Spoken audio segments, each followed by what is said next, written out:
Hello, আসসালামু আলাইকুম guys. এটা হচ্ছে আমাদের সিম গাছ। তো এখান থেকে এখন আমি কিছু টাটকা টাটকা সিম তুলে নেব। দেখেন গাইস, এখানে কত টাটকা টাটকা সিম আছে। এটা আমাদের বাড়িতেই লাগানো হয়েছে। তো এই সিমগুলো খেতে অনেক সুস্বাদু। তো আমি এখান থেকে কিছু সিম তুলে নেব। এই সিম দিয়ে আমি একটা আজকে চিংড়ি শুটকি দিয়ে একটা রেসিপি তৈরি করে আপনাদের দেখাবো। তো আপনারা সবাই দেখতে থাকুন। এই যে এখানে আমি সিমগুলো তুলে নিয়েছি, এখন কাটার পালা। এগুলোকে আমি কুটে নিচ্ছি।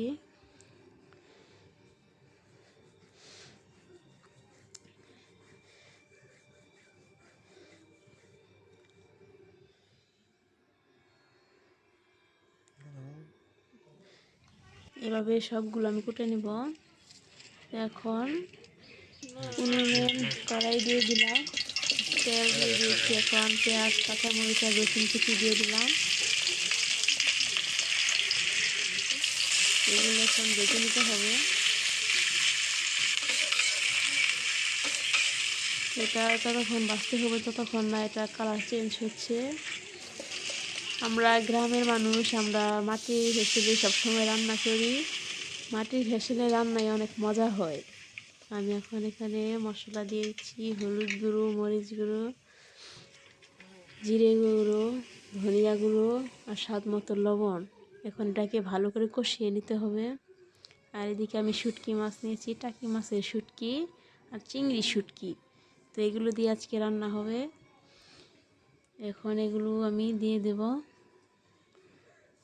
এগুলোকে দিয়ে একটু ভালো করে কষিয়ে নিতে হবে। ভালো করে নেড়ে চেড়ে দিয়ে দেব। এই যে খানিকক্ষণ কষিয়ে নিতে হবে। তো এখন কষানোর প্রায় হয়েই এসেছে। এখন আমি এখানে সিম দিয়ে দিচ্ছি আর ছোট ছোট আলু কেটে রেখেছি।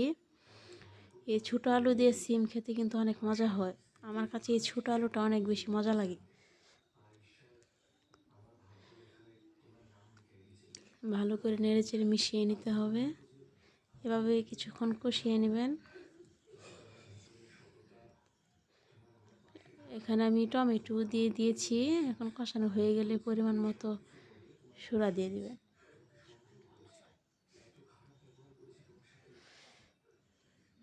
এখন কিছুক্ষণ পর পর আপনারা খুলে দেখবেন যে হয়েছে কিনা।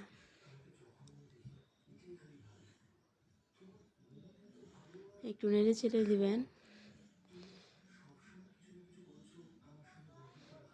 তো আমি আবার খুলে দেখব হয়েছে নাকি। তো হয়ে গেছে, এখন আমি নামিয়ে নিচ্ছি। এটা দেখতে যে কত